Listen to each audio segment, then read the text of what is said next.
Welcome to the Army Painter Academy, our series of helpful video and graphic tutorials that you can find on your preferred social media channels and on our blog at thearmypainter.com.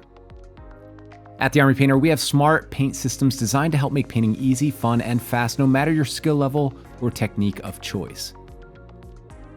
In this edition of the Academy, we're going to teach you 3 ways to paint red armor using the speed painting method, a traditional layered method with the Warpaints Fanatic range, and the airbrushing method with our airbrush-ready Warpaints Air range. We're using a popular Space Marine from Games Workshop's Warhammer 40,000 game system. Starting with the speed painting method, we're going to begin with Color Primer Brain Matter Beige. Speed paints are designed to be applied over light colors or zenithal prime base coats. Using matte white will give you a brighter, more vibrant finish, where ash gray will help to desaturate your speed paint of choice. Brain Matter Beige works really well for warmer tones like we're applying here. With a large brush like our Wargamer Regiment or Monster brush, apply a liberal coat of your speed paint of choice. We're using Blood Red. We recommend focusing on the areas like the boots first before moving up to the legs, torso, and arms. This will allow you time to focus on that area before the speed paint dries to ensure smooth, even coverage without any of the paint overpooling in any of the details. One coat is all it takes for speed paint thanks to its vibrant coverage and instant shadow. If you're using speed paint as a base color, you're ready to begin chipping or highlighting away. The traditional method requires a base coat of acrylic paint. Thanks to the insane coverage properties and smooth performance of the Warpaints Fanatic range, you can get 1 coat coverage in most cases, even with tricky colors like red as we're using here. With just a bit of clean water to thin the paints and a regiment brush, apply this all over the armor of the Mini.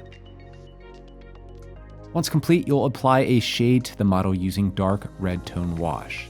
These specially designed transparent paints are designed to add depth and contrast to your miniature as the pigments work their way over the raised areas and into the recesses.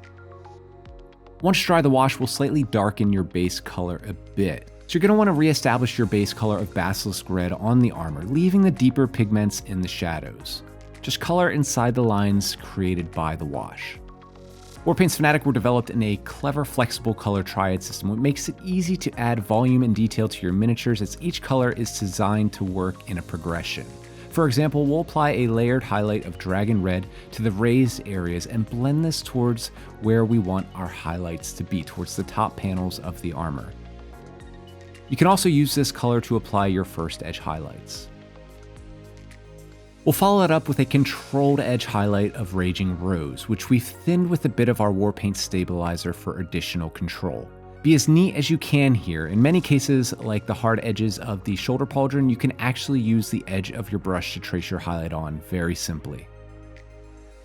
Now we're only using 3 colors from the Cool Reds Flexible Triad, which is more than enough for most tabletop-ready paint jobs, but if you want even more subtle blends, you can put the other 3 colors from the Triad to work. Now onto our final method for painting red armor, this time with the Warpaints Air range. If you're new to airbrushing, you'll love how easy to use these paints are. Unlike other so-called airbrush paints, ours are ready to use right from the bottle. We're starting with the Air Primer Matte Black, but you can save even more time by using Color Primer Pure Red or Dragon Red here. The Air range was also developed in triads, making them perfectly suited for the way most wargamers use an airbrush. Starting with in Carmine Red, we'll apply this all over the surface of the miniature, ensuring smooth coverage.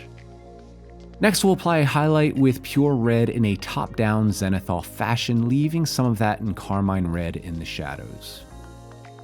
We're moving on to Archangel Red from the Triad for a more refined application.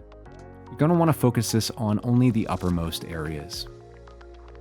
We'll use red tone wash to add some contrast and shading to the miniature. This will also assist in harmonizing some of the previous gradient work. Once dry, you can continue to apply layered or edge highlights, but there's more than one way to add detail to your minis. We're using a sponge tip chipping brush here and some Violent Vermilion from the Warpaints Fanatic range to add some textured weathering and detail to your miniature. The contrast of smooth volumes and rough edges make for a quick yet effective finished effect. And there you have it, 3 ways to paint red armor. You can utilize these same steps for armor, robes, heraldry, or even monstrous scales. Subscribe for more from the Army Painter Academy and learn more about the products used in this tutorial at your friendly local game store, preferred online retailer, or when you visit us at thearmypainter.com.